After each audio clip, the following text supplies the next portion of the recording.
সর্বপ্রথম ইসলাম সম্পর্কে আপনি কিভাবে জানলেন? ইসলাম গ্রহণের শেষ পদক্ষেপ কি ছিল আপনার? আপনার পরিবারের প্রতিক্রিয়া কেমন ছিল?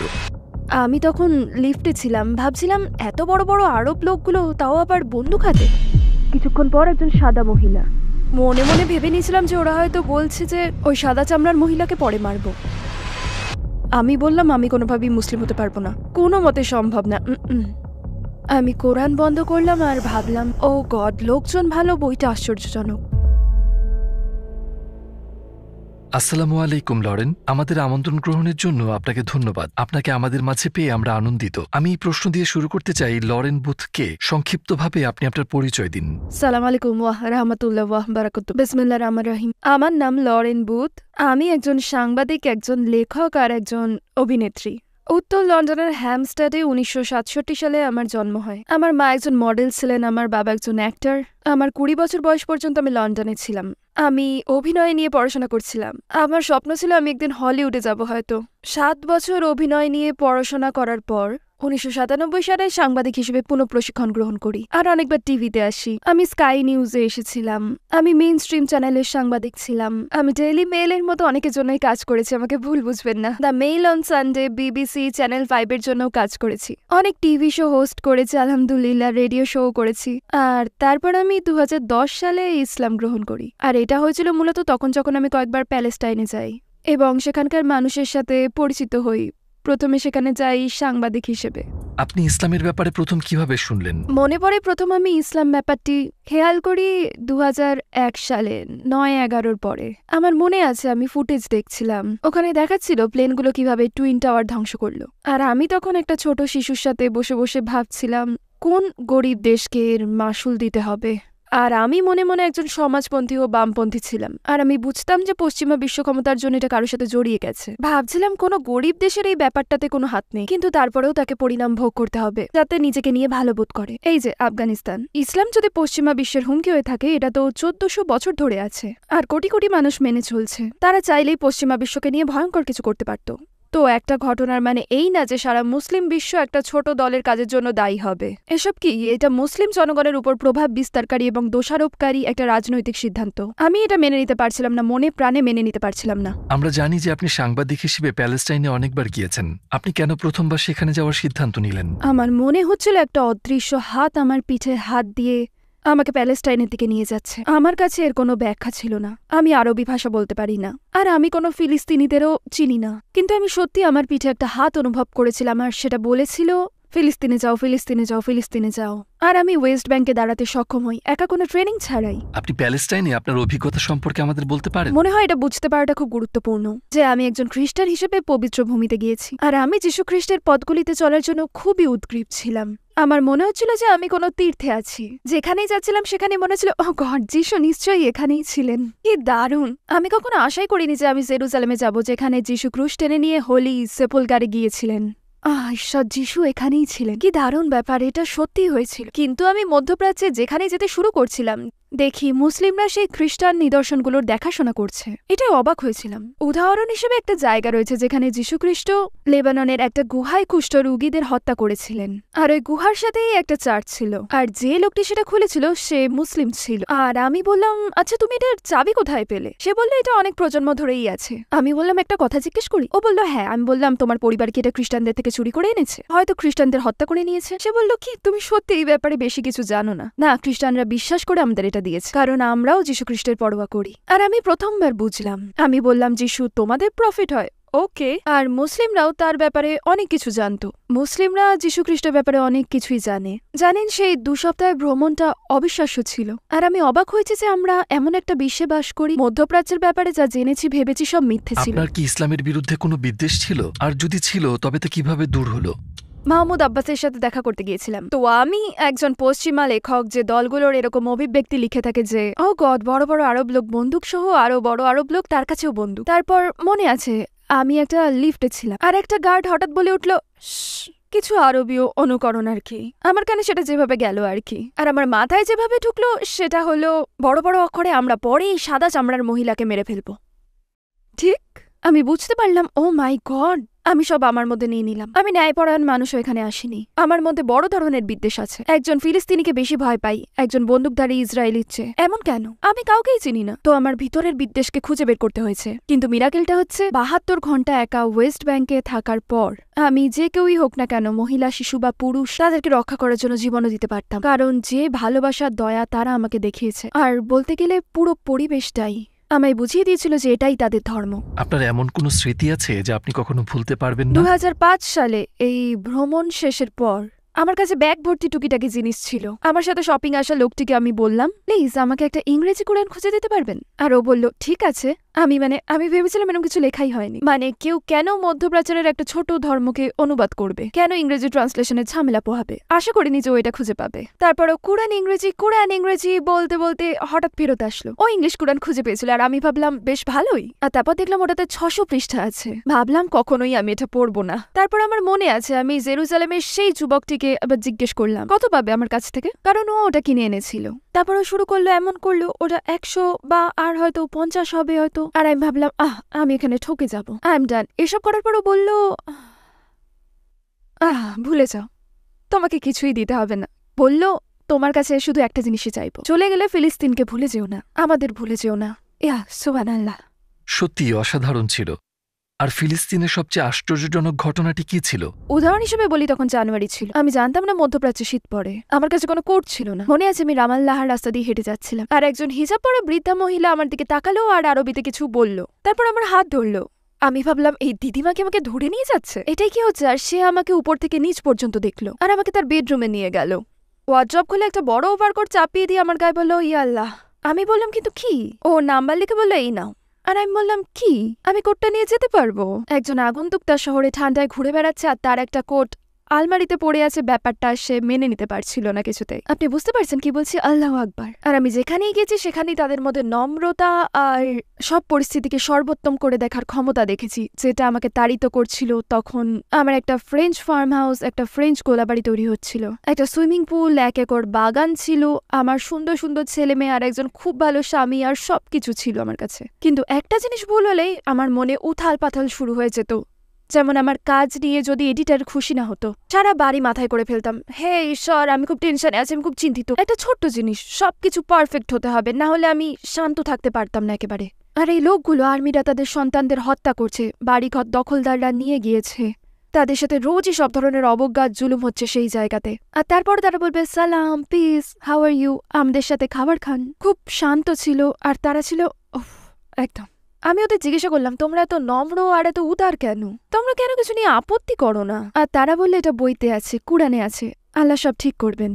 কখন আপনি ইসলামের প্রতি সত্যিই আকৃষ্ট হয়েছিলেন? আমার মনে আছে 2008 সালে আমি অমুসলিম হয়ে আমি গাজায় অবরোধে আটকেছিলাম ওদের সাথে, যারা আজকের দিনেও সেখানেই আটকে আছে।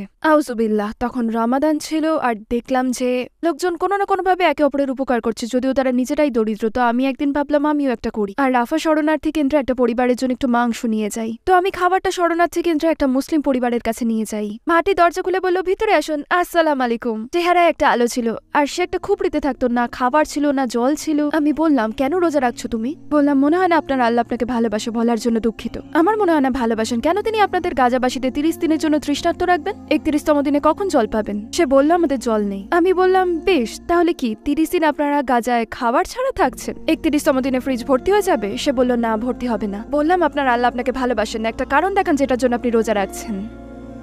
আর সে বলল, যার ঘরে কিছুই নেই। আমি গরিবদের মনে রাখার জন্য রমজানে রোজা রাখি। আর আমি সেই মুহূর্তে ভাবলাম, এটাই যদি ইসলাম হয় তাহলে আমি মুসলিম হতে চাই। কারণ যদি এমন কোনো ধর্ম থাকে যেখানে ঈশ্বর আপনাকে সেদিন কিছু না দিলেও আপনি তার প্রতি বিশ্বাস রাখেন, কৃতজ্ঞ থাকেন, যদি এমন কোনো ধর্ম থাকে যেখানে আপনার এক বাটি খাবার থাকে আর সেটা আপনি একজন আগন্তুককে দিয়ে দেন, ও ঈশ্বর, ওয়াও, এটাই সেটা। আসসালামু আলাইকুম প্রিয় ভাই ও বোনেরা, আমরা দেখেছি যে আমাদের দর্শকদের 80% মানুষজন আমাদের চ্যানেলে সাবস্ক্রাইব করেননি।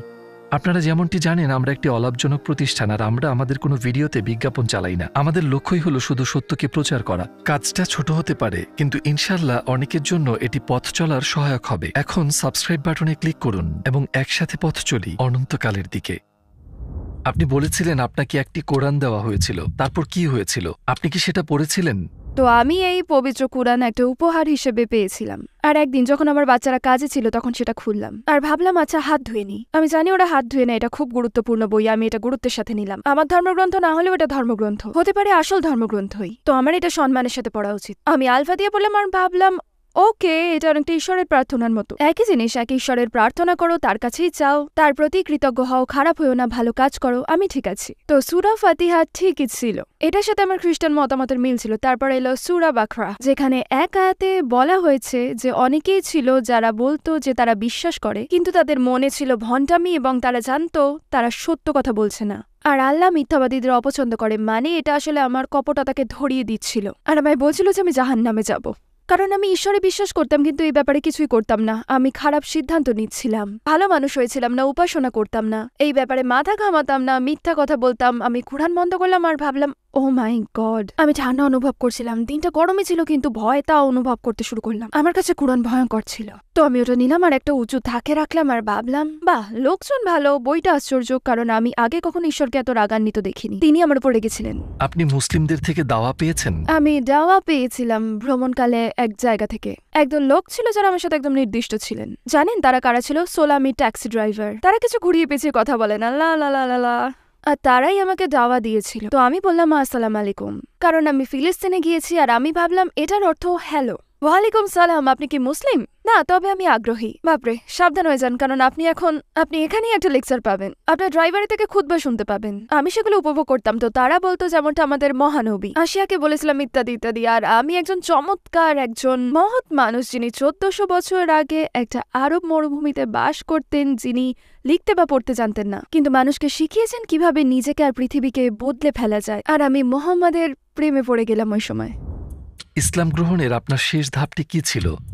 2007 সালে আমি ইসলাম চ্যানেলে একটা চাকরির প্রস্তাব পেলাম, কারণ আমি তখন ফিলিস্তিনিদের ন্যায়ের প্রচারণা করছিলাম আর ইরাকের মানুষের জন্য।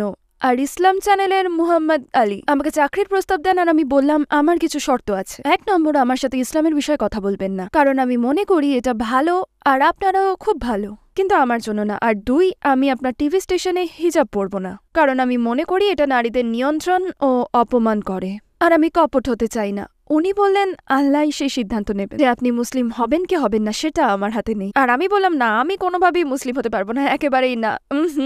আর মুহাম্মদ আলী বললেন আপনি মুসলিম হতে পারেন। আমি বললাম আমি হব না। উনি বললেন বেশ, সেটা আল্লাহ জানে। বললাম ওকে। আর হিজাবের ব্যাপারটা? উনি বললেন ঠিক আছে, হিজাব পড়তে হবে না, তবে দয়া করে যতটুকু সম্ভব শালীন পোশাক পরবেন, আমরা সেটাই মেনে নেব। এর অর্থ আমি পৃথিবীর সব দেশেই ভ্রমণ শুরু করব, বিভিন্ন স্পিকার শেখদের ইন্টারভিউ নেব, আর মুসলিমদের এবং ইসলাম নিয়ে কথা বলা লোকেদের নিকট প্রবেশাধিকার পাবো। আমি 2010 সালে ইরানে সাংবাদিক ও প্রতিবেদক হিসেবে গেলাম আল কুদস স্টেট র্যালির উপর প্রতিবেদন তৈরি করতে একটা। আর আমি সবসময় ফিলিস্তিনিকে ধরে রেখেছিলাম। তো আমি ইরানে ছিলাম আর আমরা কোমে পৌঁছালাম। আমরা দূরে কোথাও যাচ্ছিলাম আর তখন রামদান ছিল। আমি মসজিদে গেলাম। আমি যখন মসজিদটায় গেলাম তখন ভাবলাম আচ্ছা, আমার মনে হয় আমি সম্পূর্ণরূপে অজু করলাম, কিন্তু আমি নিশ্চিত, হ্যাঁ আমার মনে হয় আমি আমার ভ্রমণকালীন বান্ধবীর সাথে অজু করছিলাম। আমি যখন প্রবেশদ্বার অতিক্রম করলাম তখন আমি একটা দোয়া করলাম, বললাম আল্লাহ যা দিয়েছো তার জন্য ধন্যবাদ, আমি আপনার কাছে আর কিছু চাইবো না, এখন আপনি ফিলিস্তিনের উপর রহমত বর্ষণ করুন। আর তারপর আমি চারপাশে দেখতে লাগলাম চুপি চুপি রিপোর্ট করার জন্য। আমার কাছে একটা আইফোন ছিল আর আমি ভাবলাম বাহ, এটা একটা বিশেষ প্রতিবেদন হবে। আপনি একটা ইরানি প্রার্থনালয় রামদান মাসে, আপনার কাছে একটা গল্প আছে, পৃথিবীর সব প্রান্তে এটা বিক্রি করতে পারবেন। আমার মন তখন খুব ধার্মিক অবস্থায় ছিল না, এমন ছিল না ও আমি মুসলিম হতে চাই। আমি সত্যি বলতে ওখানে একটু নাক গলাতে আর লুকিয়ে কিছু ছবি তুলতে গিয়েছিলাম। কিন্তু যখন আমি প্রধান জায়গাটায় গিয়ে বসলাম, আমার মনে হচ্ছিল আমি একটা শান্তিপূর্ণ ঝর্ণার নিচে বসে আছি, যেন আমার মনের সকল দুশ্চিন্তা চলে গিয়েছে। আমার মনে তখন শুধু শান্তি ছিল। নিজের নামটাও ভুলে গেলাম। আমি পুরোপুরি লরেন বুথ ছিলাম না তখন। সেই সৃষ্টি, আত্মসৃষ্টি, আত্মাভিমান, হেন তেন যাই ছিল না কেন, সব চলে গেল। অনুভূতিটা সর্বশ্রেষ্ঠ ছিল আর আমি নড়তে চাইছিলাম না। তো আমি রাতে ওখানেই ঘুমালাম আর সকালবেলা অজু করে ফজরের সলাত আদায় করলাম। আমি জানতাম ওই মুহূর্তে আমি মুসলিম হয়ে গিয়েছিলাম। সেই মুহূর্তে আমি জানতাম আল্লাহ এক এবং মুহাম্মদ আল্লাহর রাসূল 100%। আর তারপর কি হলো? আপনার আশেপাশের লোকজনের প্রতিক্রিয়া কেমন ছিল? আমি লন্ডনে প্লেনে উঠতে চাইনি আমার সাদা না নিয়ে, কিন্তু আমি তখন কাউকে খুঁজে পাচ্ছিলাম না, কারণ আমার ফ্লাইটটা সকাল 6টায় ছিল। আমি লন্ডনের এক মসজিদে গেলাম। তারপর জানেন সুবহানাল্লাহ, যখন আমি শাহাদা পড়লাম, আশহাদু, ধূপ, মনে হচ্ছিল মুখ থেকে হয়তো সিমেন্টের দলা পড়ছে, মনে হচ্ছিল জিভ থেকে সোনার বার খসে পড়ছে। আশহাদু আল্লাহ ইলাহা ইল্লাল্লাহ, ধূপ, মনে হচ্ছিল ভূমিকম্প হচ্ছে। আশহাদু আন্না মুহাম্মাদান আবদুহু ওয়া রাসূলুহু, ধূপ, আর আমি মাটিতে পড়ে গেলাম। ওয়াও, বেশ বিস্ময়কর ঘটনা ছিল। আর তখন আমার মনে হচ্ছিল হঠাৎ আমি একটা বড় তুলার বলে ভাসছি। মনে হচ্ছিল তুলোর ভিতরে আছি, খুব তুলতুলে। আর সবকিছু কেমন জানি দূরে চলে গেল। পরদিন যখন আমি আমার বাচ্চাদের নিয়ে স্কুলে যাই, তারা সামনে দিয়ে দৌড়ে গেল আর আমি বাড়ি থেকে বের হলাম। আমি ভাবলাম তুমি হিজাব পরোনি। আবার ভাবলাম আমি তো এখন ইরানে নেই। তুমি হিজাব পরোনি, তুমি হিজাব পরোনি, তুমি নগ্ন হয়ে আছো। আর আমি দরজা থেকে বেরোতে পারছিলাম না। আমি ভেতরে গেলাম একটা স্কার্ফ খুঁজতে, যেটা একজন আমাকে দিয়েছিল। বেশ আজব ভাবে কোনো মতে তখন আর কি মাথায় চাপালাম। সেই স্কার্ফ পরে মেয়েদেরকে নিয়ে তারপর স্কুলে গেলাম। আর ওরা বললো, মা তুমি হিজাব পরে আছো কেন? বললাম ঠান্ডা তাই। ওরা বলে এখন গরম। আমি বললাম যাই হোক, যাও খেলো, জঙ্গলে হাঁটো কি এখন। আর যখন স্কুলে নিয়ে গেলাম, একজন বাবা যিনি জুইশ ক্রনিকলসে কাজ করতেন আমার দিকে এমন ভাবে তাকালেন যেন এটা তো বেশ বড় খবর। আর আমি ভাবলাম ইস, এখন তো বড় বিপদে পড়লাম। আর উনিও বলল ইয়েস, যেন তার ক্রিসমাস একসাথে এসে পড়েছিল তখনই। আমি পরোয়া করি না, আমি বাড়িতে গেলাম। আর আগামী 7 দিনে সবকিছু বদলে গেল। আমি সলাত আদায় করতে চাইতাম, আল্লাহর কাছে কাঁদতে চাইতাম, মাটিতে মাথা ঢোকাতে চাইতাম, যেমনটা মুসলিমদের করতে দেখেছি। আর দুটো জিনিস বারবার বললাম ধন্যবাদ আর দুঃখিত। আমি বললাম ধন্যবাদ এই জীবন দেওয়ার জন্য, যত ভালোবাসা পেয়েছি তা দেওয়ার জন্য, আর যা যা চিনতে পারিনি তার জন্য। মানে আমার সুন্দর মেয়েরা, আমি ভালোবাসা চিনেছি, সুযোগ পেয়েছি, ভালো পরিবার পেয়েছি, আর আপনাকে চিনেছি, ধন্যবাদ। আর তারপর বললাম দুঃখিত, আমি অনেক দুঃখিত। আর আমি 1 সপ্তাহ ধরে কাঁদলাম। তারপর আমাকে সেই কুরআন নিতে হয়েছিল, আর সেটা খুব ভয়ের ছিল। তো আমি তখন শুক্রবারে শাহাদাত নিলাম। আর তারপর আমার বাচ্চারা তাদের বাবার সাথে আমরা আলাদা হয়ে গিয়েছিলাম। তো সেই শুক্রবার রাতে আমি ভাবলাম ঠিক আছে বাচ্চারা এখন, আমি শাহাদাত নিলাম, বাড়িতে গেলাম আর বসে ভাবলাম বেশ শুক্রবার রাতে একজন ছেলে বন্ধুকে কল করা যাক। আমি এটা করতে পারবো না, আপনি জানেন, একটা সিগারেট ধরাই, কিন্তু সত্যি খেতে চাই না। আমি জানি যে আমি সালাত আদায় করবো আর আল্লাহর নাম নেব। তারপর আমি ফ্রিজ দেখলাম আর ওখানে একটা ওয়াইনের বোতল ছিল। আমি ভাবলাম আচ্ছা এখন আমার জীবন খুব একঘেয়ে হয়ে যাবে, বলতে গেলে কিছুই করার নেই। তো আমি কুরআনটা নিলাম আর ভাবলাম ও আল্লাহ, ইয়া আল্লাহ, শেষটা যেন ভালো হয়, এমনটা যেন না হয় আমি এখন জাহান্নামে যাব। আমাকে ভুল বুঝতে দেবেন না, আমি আপনাকে ভরসা করি। আর কুরআন যেন বলল এতদিন কোথায় ছিলে, আল্লাহ তোমায় ভালোবাসেন, সঠিক সিদ্ধান্ত নিয়েছো, আর সব ঠিক হয়ে যাবে। খুবই চমৎকার। আপনার পরিবারের প্রতিক্রিয়া কেমন ছিল? আমি ভেবেছিলাম পরিবার জানলে একটা বিশাল ব্যাপার বানিয়ে ফেলবে। আমি মুসলিম হয়েছে শুনে মা খুব ব্যঙ্গ করলেন, বলল তুমি পাগলদের সাথে যোগ দিয়েছো, তুমি পাগলদের দলে ঢুকেছো, তুমি কি এখন জঙ্গি হবে? তারা আমাকে নিয়ে অনেক ভয় ছিল, কিন্তু আমি খুব ভালো হয়েছিলাম ইনশাআল্লাহ। আমি তার জন্য খুব খেটেছিলাম আর খুব ভালোবেসেছিলাম তার শেষ জীবনে, আর সব ঠিক করেছিলাম। আর আমার বাবা শুধু ভয়ই পেয়েছেন, কেন একজন স্বাধীন মহিলা হয়ে তুমি এমন পোশাক পরে আছো, কেন তুমি একটা পুরুষকে এটা পড়াতে দেবে? কারণ ঈশ্বর চান না তুমি এটা পড়ো, পুরুষেরা তোমাকে এটা পড়তে বলেছে। আমি বললাম বেশ, আল্লাহর জন্যই পড়েছি, ঠিক আছে। আর উনি বললেন তুমি তো ঈশ্বরের কাছে যে কোনোভাবেই যেতে পারো, এভাবে যাওয়ার প্রয়োজন নেই। তো উনি আমার বিয়ে নিয়ে খুব চিন্তিত ছিলেন। তুমি কি স্বাধীনতা ভুলে যেতে চলেছো, তুমি কি ভৃত্য হয়ে যাবে? বললেন আমার প্রতিটা মেয়ে খুব স্বাধীন চেতা নারী। আমি বললাম তুমি বুঝতে পারছো না, কিন্তু সুবহানাল্লাহ, আমি আমার বাবার সাথে তার মৃত্যুসজ্জায় আলোচনা করেছিলাম। সুবহানাল্লাহ, আর আমি তাকে আল ফাতিহা পড়িয়েছিলাম, তার হাত ধরতে পেরেছি, তার চোখের দিকে গভীরভাবে তাকাতে পেরেছি, আর তার সাথে ঈশ্বরের জন্য ভালোবাসা শেয়ার করতে পেরেছি আমি। উনি বলেছিলেন ঈশ্বর এক, আর হযরত মুহাম্মদ তার শেষ রাসূল, আর যিশু একজন রাসূল। তো আল্লাহ ভালো জানেন উনি কথাগুলো আরবিতে বলেননি, আর আমিও জোর করিনি, কিন্তু আমাকে সবসময় বলেছেন ঈশ্বর এক আর যিশু একজন রাসূল। আমি বললাম হযরত মুহাম্মদ একজন দারুণ মানুষ ছিলেন, তিনিও রাসূল ছিলেন। উনি বলেন আচ্ছা আমি স্বীকার করছি। উনি মারা যাওয়ার পর আমি একটা খুব সুন্দর স্বপ্ন দেখেছিলাম, 3 জন ইমাম তাকে স্নান করাচ্ছেন আর উনি নূরে পরিপূর্ণ হয়ে আছেন ইনশাআল্লাহ। তখন আপনি ইংরেজি নিউজ চ্যানেলে কাজ করতেন, সেখানে কি হয়েছিল? তো প্রথম সকালে স্কাই নিউজে হিজাব পরে গেলাম, সেটা বেশ হাস্যকর ছিল, কারণ তারা খুব স্মার্ট কাস্টমার হওয়ার ট্রেনিং নিয়েছিল। যারা স্টুডিও দিয়ে হেঁটে যেত ওরা তাকিয়ে, আপনি বুঝতে পারছেন, বলতো ও ঈশ্বর, ওকে দেখেছো? আর সামনে আসলে হয়তো বলতো কেমন আছে লরেন। মানে আমি জিনিসটা আমার পেছনে হতে দেখেছিলাম। 2 দিন পর একটা কল পাই, লরেন আমরা কিছু জিনিস অদল বদল করছি, আমাদের আর তোমায় দরকার নেই, কেটে দিল। ওরা আর আমাকে নেয়নি, আর কখনো ডাকেও নি। এখন কি স্কাই নিউজে হিজাবিরা আছে? হ্যাঁ মাশাল্লাহ। এখন কি নিউজে হিজাবি নারী আছে? হ্যাঁ। আপনি কি কখনো কোনো ধর্মান্তরিত হিজাবিকে নিউজে দেখেছেন? একজনের নাম বলুন। এই মেইন স্ট্রিম দুনিয়ার এখন একটা বড় সমস্যা, কারণ আপনি যদি ইসলামকে ধর্ম হিসেবে বেছে নেন, আল্লাহকে আপনার প্রভু হিসেবে, তখন মিডিয়া স্ট্যান্ডার্ডসের কারণে হয় আপনার নার্ভাস ব্রেকডাউন হবে, নাহলে নার্ভাস ব্রেকডাউনই হবে। আমার মনে হয় না এখানে ওরম কিছু আছে। তারা কিভাবে আপনাকে চিন্তাশীল, বুদ্ধিমান, বিশ্বস্ত মানুষ হিসেবে উপস্থাপন করবে যে জীবনের মাঝপথে এসে বলে মর্নিং এভরিবডি, আমার নাম লরেন বুথ। যাই হোক, আমি স্বীকার করছি যে আল্লাহ ছাড়া কোনো ইলা নেই আর মুহাম্মদ শেষ রাসূল। এখন ওয়েদার রিপোর্ট বুঝতেই পারছেন, আপনি সেটা করতে পারবেন না। তারা বাদামি চামড়ার হিজাবি মানুষকে আনতে পারবে, কারণ এটা তাদের অদ্ভুত ছোট্ট জিনিস। কিন্তু আপনি যদি মেইন স্ট্রিমের কেউ হন, তাহলে কিভাবে ব্যাপারটা স্বাভাবিক হিসেবে দেখা হবে যদি না আমরা ইসলাম ও আল্লাহর বিষয়ে আর মুসলিমদের সাথে কি করি আর তাদের প্রতি আমরা কেমন আচরণ করি? আমি এই কথোপকথনের মুখোমুখি হয়েছি আর মেনে নিয়েছি, আলহামদুলিল্লাহ মেনে নিয়েছি। আপনার চেনা জানা এমন কেউ কি ছিল যে ইসলামের সাথে পরিচিত হয়েছে এবং তার জীবন বদলে গিয়েছে? কয়েক বছর আগে আমি প্লেনে করে কাতার থেকে ফিরছিলাম, আর আমার সামনের লোকটা ভেস্ট পরা একজন ব্রিটিশ লোক ছিল। তার থেকে মদের গন্ধ আসছিল, একজন স্কিন হেড ছিল। আমি ভাবলাম, আল্লাহ, আমি তার পাশে 4 ঘন্টা বসে থাকতে চাই না। তো আমার টিকিট হলো 21G আর তার হলো 21F। তো আমরা যাই আর আমার তাকে অতিক্রম করে যেতে হবে। সে এমন ভাবে আমার দিকে তাকালো যেন আমি আবর্জনা। সে আমাকে দেখলো আর যখন খাবার এলো সে বলল, আমি একটা ভডকা নেবো, একটা বিয়ার আর অন্য কিছু। আর আমি বললাম তো আমি জল খেতে খেতে ভাবলাম, ও আল্লাহ আমাকে ক্ষমা করুন, আমার সবচেয়ে খারাপ ফ্লাইটটাতে আছি। আর সে বলল, আপনি কি একটু জল নেবেন? জানি আমি ইংলিশ বলতে পারি না, তো আমি বললাম বেশ ধন্যবাদ। আমি ভাবলাম ওকে আমাকে কিছু ভালো কাজ করতে হবে, আপনি কিছু পনির নেবেন? আমি এটা বললাম। সে বলল অনেক ধন্যবাদ। আর সে বলল, আপনি কোথা থেকে এসছেন? বললাম লন্ডন থেকে এসছি। আপনি? সে বলল, কি আপনি এমন পোশাক পরে লন্ডন থেকে? আর সে তাকিয়ে থেকে খুব একটা অদ্ভুত কাজ করলো, ওখানে বসে বলতে শুরু করলো, আমি দুঃখিত, আমি দুঃখিত। আমি তার দিকে তাকিয়ে বললাম, ঠিক আছেন? সে বলল, হ্যাঁ, আমি আপনাকে নিয়ে অনেক বাজে চিন্তা করছিলাম, আমি দুঃখিত। আমি বললাম, আপনি তো আমায় সেগুলো বলেননি, তাই না? সব ঠিক আছে, চিন্তা করবেন না। ছোট করে বললে আমরা 4 ঘন্টার বেশি সময় ধরে কথা বললাম। আমি বুঝলাম সে বলল সে বিষাদগ্রস্ত, সে বাঁচতে চায় না আর, সে একজন খারাপ মানুষ। আমি তাকে বললাম, না, সবার জীবনেই এমন একটা সময় আসে, আমরা তখন ভগবানের কাছে প্রার্থনা করি। আপনি করেন? আপনি কার কাছে যান?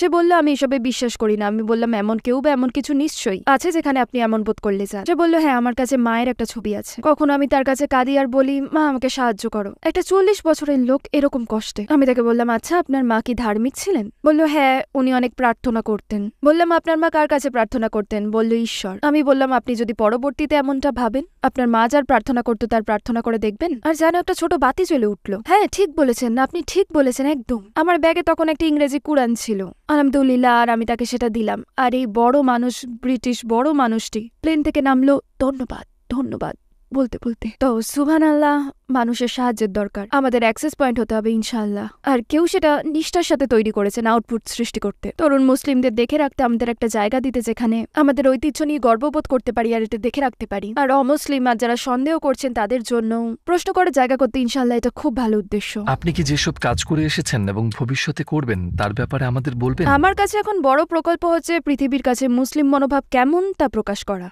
টাইপ কি, ধার্মিকতা কি, কিভাবে সেটা নিয়ে কাজ করা যায়, প্রাত্যহিক জীবনে তার অবদান কি। আলহামদুলিল্লাহ, বড় প্রকল্পগুলির একটা যেটা আমাকে তাড়িত করে সেটা হলো মুসলিমদের বলা যে আমাদের ঐতিহ্য কতটা মহান, আর তা অনুধাবন করে আমরা কিভাবে আবার মহান হতে পারি। আলহামদুলিল্লাহ, একটা বই লিখেছি যার নাম in search of a Holi land. আল্লাহর অশেষ কৃপায় এটাকে একটা অডিও বুকেও রূপান্তর করেছি যাতে মানুষ শুনতে পারে। অনলাইনে আছে। আমি একজন প্রযোজকের সাথে আমার বইয়ের উপর একটা নাটক তৈরি করে পরিবেশনা করেছে, ওটার নাম হচ্ছে অ্যাক্সিডেন্টলি মুসলিম। আমরা সেটা 900 বেশিরভাগই অমুসলিম লোকেদের কাছে এডিনবার্গ ফ্রিঞ্জ ফেস্টিভ্যালে দেখিয়েছি। আমি মানুষকে ইসলাম যা তা দেখাতেই ভালোবাসি। এটা হৃদয়ে একটা প্রভাব ফেলে আর সমাজ একটা ভালো প্রভাব বিস্তার করে। যদি আপনাকে পৃথিবীর সকল অমুসলিমদের সাথে কথা বলার সুযোগ দেওয়া হয় তাহলে 1 মিনিটে তাদের কি বলবেন? হে আল্লাহ, আপনি ঘরে বসে আছেন এমন সময় যখন আসে, আপনি জানেন না কেন বেঁচে আছেন, আপনি দুঃখ কষ্টের সাথে সময় অতিক্রম করছেন আর আগের মতো কিছুতেই মজা পাচ্ছেন না। আপনি অনেক কষ্টে আছেন আর হয়তো কখনো আপনি জানেন না আপনি কেন বেঁচে আছেন আর আপনি কারো কাছে সাহায্য চাইতে চান, কিন্তু আপনি জানেন না কিভাবে, আর সবকিছু অদ্ভুত আর মেকি মনে হয়। ঈশ্বর এক, যখন এরম মনে হবে একটা গোলাপ ফুলকে দেখুন, বাগানের একটা গোলাপ ফুলকে দেখুন আর ভাবুন এটা আমাদের সুবাস দেয়। আপনার এমন মনে হলে মৌমাছিদের দেখুন আর ভাবুন মধু কত সুন্দর, কত সুস্বাদু, এটা একটা নিরাময়ও। গলা ব্যথা করলে আমরা এটা খাই। শুধু ভাবুন কিভাবে প্রকৃতি আমাদের পাশে আছে, কত সুন্দরভাবে বৃষ্টি পড়ে মাটিতে যায়, গাছের শিকড়ে যায়, তারপর গাছে পাতা হয় বা ফুল হয়, তারপর সেই ফুল ফল হয় যা আমরা খেতে পারি। আর এটাতে উপকার রয়েছে আর আমরা পরম করুণাময় ও দয়ালু স্রষ্টার উপস্থিতি টের পাই। ধন্যবাদ বোন লরেন আমাদের সাথে থাকার জন্য। তাহলে আমাদের অন্য প্রকল্পেও দেখা হবে ইনশাআল্লাহ। আসসালামু আলাইকুম ওয়া রাহমাতুল্লাহি ওয়া বারাকাতুহু।